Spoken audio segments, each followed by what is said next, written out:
on our college campuses here. We've all seen images, and they put to the test two fundamental American principles. Excuse me. The first is the right to free speech and for people to peacefully assemble and make their voices heard. The second is the rule of law. Both must be upheld. We are not an authoritarian nation where we silence people or squash dissent. The American people are heard.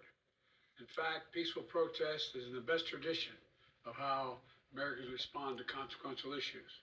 But, neither are we a lawless country.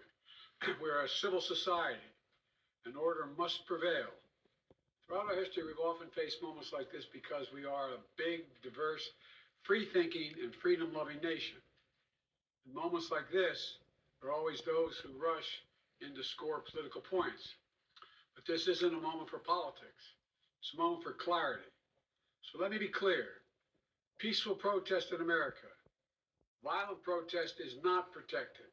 Peaceful protest is. It's against the law when violence occurs. Destroying property is not a peaceful protest. It's against the law. Vandalism, trespassing, breaking windows, shutting down campuses, forcing the cancellation of classes and graduations.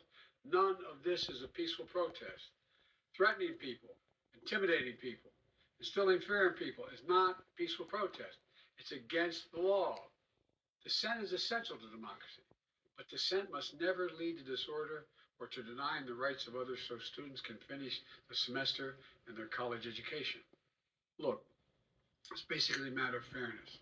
It's a matter of what's right. There's the right to protest, but not the right to cause chaos. People have the right to get an education, the right to get a degree, the right to walk across the campus safely without fear of being attacked. Let's be clear about this as well.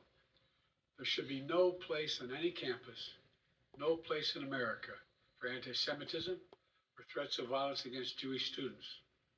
There is no place for hate speech or violence of any kind, whether it's anti-Semitism, Islamophobia, or discrimination against Arab Americans or Palestinian Americans.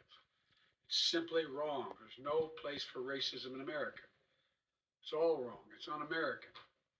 I understand people have strong feelings and deep convictions. In America, we respect the right and protect the right for them to express that. But it doesn't mean anything goes. It needs to be done without violence, without destruction, without hate, and within the law.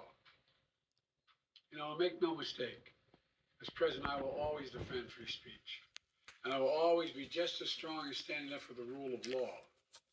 That's my responsibility to you, the American people, my obligation to the Constitution.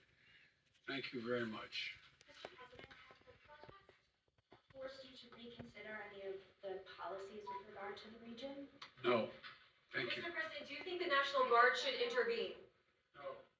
Do you agree with what the students are calling for? Mr. President, all right, President Biden giving some comments about the unrest we've seen on college campuses, talking about how these protests bring at odds two important American principles. One, of course, the right of free speech to demonstrate peacefully, and the other one, of course, the right of students to feel safe and secure in an academic establishment.